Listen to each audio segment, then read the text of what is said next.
describe how difficult the situation is. Look, we have half an hour, and I'm sure there are very many knowledgeable people in the audience who will raise issues. So we have microphones right and left, and if you signal, here's one, we can start up there, please, and then we can continue there. And please do introduce yourselves, who you are. Be a bit brief and to the point. If you have a statement, by all means make your point, but let's also give others a chance to comment. Please. My name is Björn Tore Karlsson. I was the senior deputy resident for UNDP in Burma 87 to 90. I may have had a little part to play in the events of 1988 by bringing the information to Ne Win what had happened to his beloved country. You have to remember that Burma is one of the richest countries in the world. Before the war, the Second World War, it was had the second highest GDP per capita in Asia after Japan. It had the best schools, it had the best medical education, it had the best infrastructure at that time, until, of course, the sort of the communist insurgencies in the 1950s and other things. My point here is that I would fully endorse what Umar has been describing as the situation in Burma, and also that Joachim has pointed out that this goes back to the Panglong Agreement, when Suu Kyi's father Aung San prevailed upon the others to enter this agreement, which of course was conditional on the part of the major states in Burma, and that indeed it is not one unitary country, even if the Burmans count themselves as about 60% of the population. But the Burmans have always seen themselves as being the ones who have been ordained to lead the country. They were the ones who led the country for a very long period of time, and they were mostly fighting the Thais, who were competing in that part of the world for the dominance. Now, one has to keep this in mind, that this is still sort of a situation which is quite sort of alive, and that will make any sort of peace process very difficult. Also, Burma is located strategically between the two emerging superpowers in Southeast Asia and South Asia, India and China. And the Chinese have a very strong interest in what is going on in Myanmar, and they cannot be sort of eliminated from this process of doing anything in Burma. Now, my suggestion would be to look at Myanmar not as, let's say, a development or a political problem, but as a security problem, and involve the UN, especially the Security Council, not the General Assembly or the Economic and Social Council, but the Security Council, for bringing the situation together to discuss the question of some form of a new basic constitution for Myanmar. Because there is no way that the constitution which is currently in effect can be changed. There's no mechanism for changing that constitution. It has to be done by people outside. And this is where I think the process should be looking ahead for. Thank you. Thanks, Björn. It sounds like you should have been on the panel, but knowing the kinds of requirements to get to a solution, not only outsiders can do it, but it has to come from inside, as you well know. So I had a microphone up here.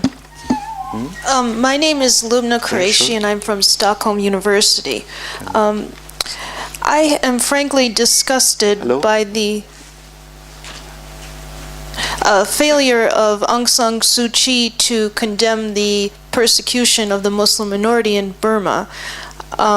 She has shown so much courage in the past. What has led to this moral compromise, and what is her personal attitude about Muslims? Thank you. Thank you. Here. My name is Bawin. I'm a dissident like Dr. Zarni.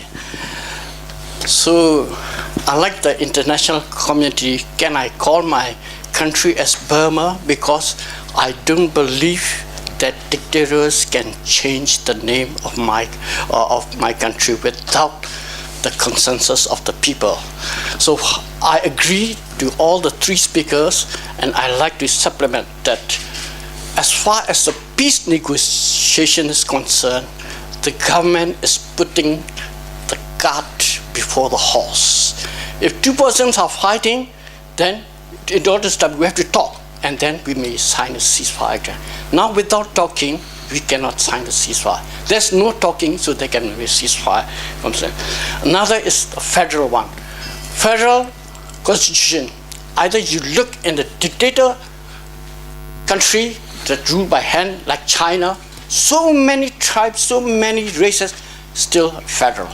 Or if you look at the democratic country, like India, so many tribes, but still federal, because that is a real federal union. And the other aspect is, as Professor John Kemp said, the essence of the unity where Burma come into being is that all the leaders come, including Aung San, Father Aung San Suu Kyi, as a leader, not a national leader, as a leader of the Burma proper, and the Shan come as a leader of Shan, so also the Chin as a leader of Chin. So they are not a national, they come and they have a consensus. And so it's very, very important for the international community, especially the Western government, to look Burma not as a monolithic whole, but as part of it. Now, we discover that many of the NGOs and the international have been going and dealing with the government only, or with the government-related NGO, and nothing to do with the opposition like the UNFCCC, except one NGO from Japan, Nippon organization that is helping the real marginalized people through it. So that's what I like to emphasize. Thank you very much. Thank you. Dr. Zarni, would you like to comment? Let's keep it brief, because I can see there are many who would like to come back. But on the microphone, please, just bring it closer to you. On the issue that gentleman raised about the need for a Security Council to take it up. I mean, as you very well know, the UN Security Council does not take up issues that are not defined as a threat to international peace. And yes, also there are other principles like responsibility to protect. R2P, when a sovereign state fails to protect or deliberately inflict harms on its own people, it falls on the international community. I mean, this is Kofi Annan's guilt-ridden reaction to his failure in Rwanda. R2P, the principle. It's not a treaty. It's not a binding thing. So there's a principle out there, but the R2P has never been seriously entertained with respect to Burma. I mean, I talked to Gareth Evans for about half hour. One-on-one. Say, look, you are one of the architects of R2P, and that this country, my country, fits a profile. It's like, well, it's an R2P concern, this, that, and he's never done anything with the R2P.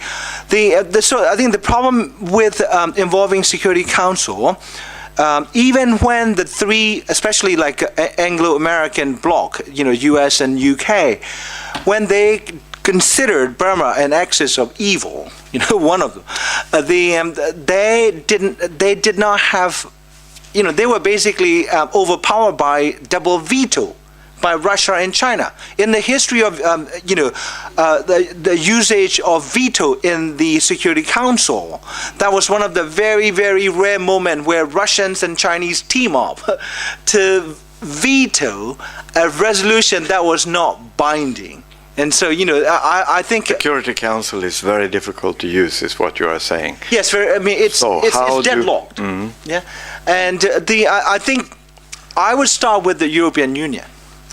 There are a lot of good intentioning, officials in Scandinavia, especially Scandinavia, because I think like Scandinavians, I'm not here. Politicking. I think Scandinavians take the responsibilities to promoting human rights much more seriously than other, say like Anglo-Americans. I live in UK, so I know the British talk fork-tongued, and so diplomats, not the country, and so the start with getting say, Scandinavian bloc. In other words, a common position, a common analysis, common framework among the Scandinavian countries first, and then press the European Union to come up with a common position, because the Burmese regime cannot be pressured to do anything bilaterally. They can, even if you present a multilateral pressure, they will find ways to divide you. OIC, for instance, as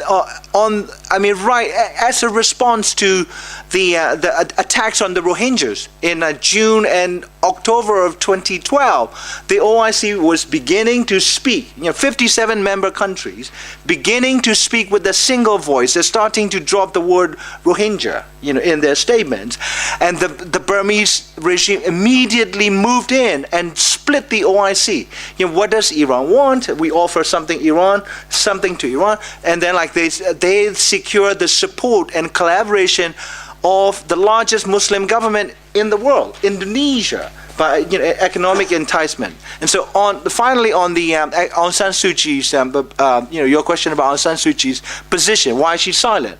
Well, she's silent because the Rakhines told her in no certain terms, you mentioned the word Rohingya and NLD is finished in our state. So she didn't also really do the homework on the Rohingya issue. When she first came out of Burma, she stopped in Geneva, had a press conference. She was asked a simple question: do you think that Rohingyas are Myanmar citizens? And her answer, as the person who was bidding to, or wanting, or who wanted to be president, she didn't have a straightforward answer. She said, I don't know.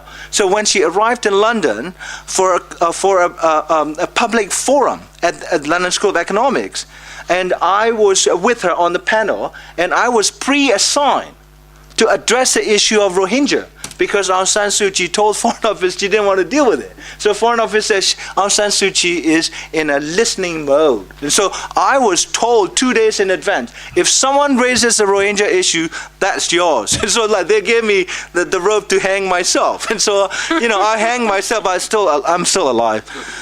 And so in terms of her position on the Muslims, she essentially revealed her Islamophobia on the radio, none other than Radio 4 in England. That is actually prime radio program in UK, where she was asked, to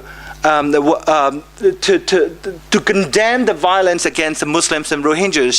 She evaded the question and justified it using the rhetoric of the rise of Muslim power. So, for the record, I'll say she is anti-Muslim. Marta? I want to address one of the points raised by Uba Win about the international community working with the Myanmar government, and of course the Norwegian government is one of the first governments to engage very closely with the Myanmar government, and frankly I think that this is the right thing to do. I think it is the only way to at least try to influence. I know Zarni maybe say this is an important and a deadlock situation or a dead end anyway, but I think considering the situation, I think this is the only right thing to do. But you're absolutely right. It's vital that also the grassroots community gets the international support, and that it's continue both with the democratic opposition, but not least with ethnic groups. But I also think that there are other, all the international communities, it's not just the Nippon Foundation, that are working very closely with grassroots, both low-key or under the radar, but also officially. So I think, but we need to continue to keep that pressure up. But it's not only the Nippon Foundation, fortunately, because that would be a disaster if it was only them. On the issue of Aung San Suu Kyi and her take on Muslims, I think nobody really knows what's going on in her head. But I think also, of course, many people now try to frame NLD as sort of soft on Muslim, and that's sort of the only way to beat them. So I think this is both politically that she's weak. She's avoiding the issue because she thinks it's difficult politically, but also we don't really know her stand on it. So, discuss it or not, she's not the only one in Myanmar at the moment. There is basically very, very few people standing up for Muslims these days, and it's a big problem of Buddhist nationalism and the lack of an inclusive national identity in the country. Let's take a few more questions, and you can all come back. Even you, Joachim. There are 3 people here who are asking to talk. Let's take them in a row. Please be brief and introduce yourselves. Katya Sarajeva from Spider. Thank you for very inspiring presentations. I want to pick up on what Marta said about the civil society and the grassroots. You've all painted a fairly dismal picture of the future. But can you say something about the success or any progress from the grassroots, and what can civil society do and can we do to support them? Thanks a lot. Next one. You have a mic? Okay, you can do it, but please. Yeah. Sorry, is this on? Hi, my name is Shantana Shahid. I'm with the Swedish Burma Committee. I have a comment and a question, really briefly. On Aung San Suu Kyi, I think that instead of placing all these expectations on one person, you should hold the government of Myanmar to account for failing to protect their citizens. They are responsible, and instead of just entirely swallowing their rhetoric on that this is such an unfortunate development, we've been dealt a bad hand, this is communal violence, and there is so much evidence that discrimination against the Rohingya and other Muslim populations is systematic and is state sanctioned. So hold them to account for that, instead of constantly expecting this from a formal Nobel Peace Prize winner. My question is also on the EU, elaborating on what Zarni brought up. All of you, or everyone in the panel, you seem to share a rather skeptical understanding of the developments in Burma, or a nuanced understanding, I would say. Joachim Kreutz, you called it the so-called democratization. Zarni, you emphasized that the reform process is actually a process to maintain military power, but in just a different shape. But the EU's analysis is completely different. If you go into their website, I just went in right now. Question? Yes, the first sentence is the government of Myanmar are committed to a genuine democratization. And this analysis is going to inform the EU's policies, and they've just recently announced billions and billions of EU money in support of the government's reform process. So I'd like to ask the Swedish Institute of International Affairs, since you work with informing international debate on international affairs, why is the EU's analysis so entirely off? That's for you, Joachim. Over there, please. Yes, my name is Samya Munk from Burma as well. Just a very straightforward question. Do you think there will be election in 2000 like this year? And the reason is that in relation to that, the government has said that without having the ceasefire dialogue, ceasefire agreement, there won't probably be an election. So there's a worry about that. And I think Joachim have rightly pointed out the fact that when we listen to the minister of the president office, he's very positive and things like, oh yeah, I think we'll get the agreement in 2 weeks or 3 months. But in 2013 October, that was just before the meeting in Liza, and then the army said that the army is involved in the process. And even in the parliament, I think the Home Minister, I think General Jowen, he was saying that the negotiation with the ceasefire is currently with the constitution. So, and if there won't be a ceasefire agreement in February the 12th, do you think there will be a problem for the election? Thanks. And then there was this gentleman there as well. My name is Ruang Lian. I come from Burma and I'm studying theology and human rights at Stockholm School of Theology. I have one comment, one clarification and one question. Concerning with Dr. Zarni, I'm agree with,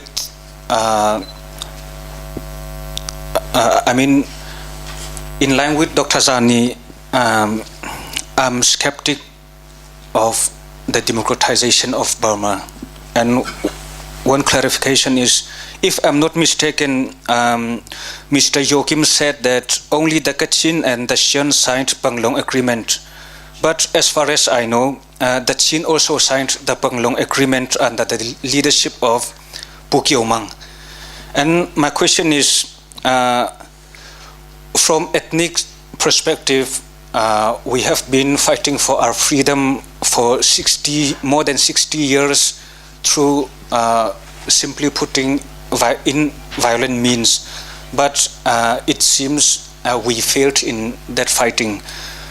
After 2010, there is a possibility of peaceful transition in Burma through roundtable dialogue, but it seems impossible again now. So is there any hope for a peaceful change in Burma? Thank you. Thank you very much. So we'll come back to the panel now. We'll take it in reverse order. Joachim, Marte, and then Maung. Okay, I will first do very quick answers on some of the questions here.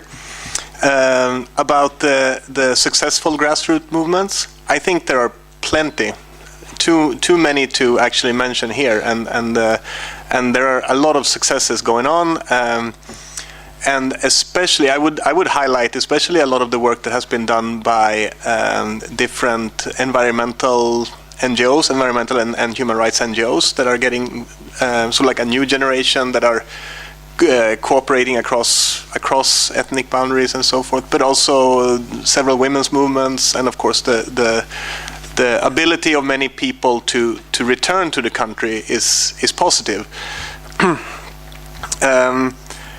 The EU analysis, I think, is a little bit wishful thinking.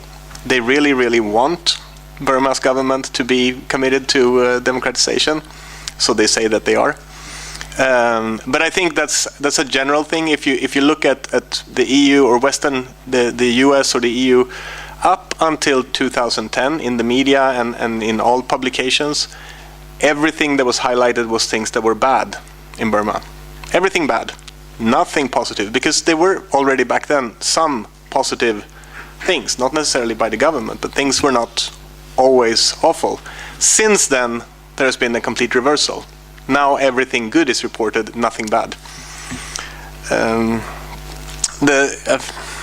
Sorry to be nitpicky, but the clarification, many groups signed the Palong Agreement, but only the Kachin and Shan had the right of secession. That was my point. So I was sorry if I was unclear.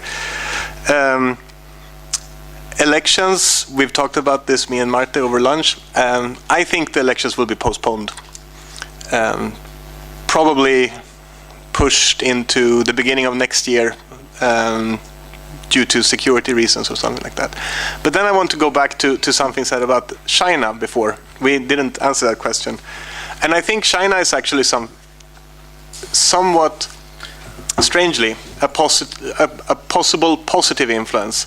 China was actually quite willing to act in trying to settle these conflicts, not necessarily by any fair means, but they just want stability in the north of Burma and everywhere. So I think that could also be a way of international community to sort of, because now the Chinese are actually getting kind of annoyed because these Burmese companies they were working with before are starting to come into Yunnan and saying that, oh, if you don't give us a good price, we're going to go to the American companies instead.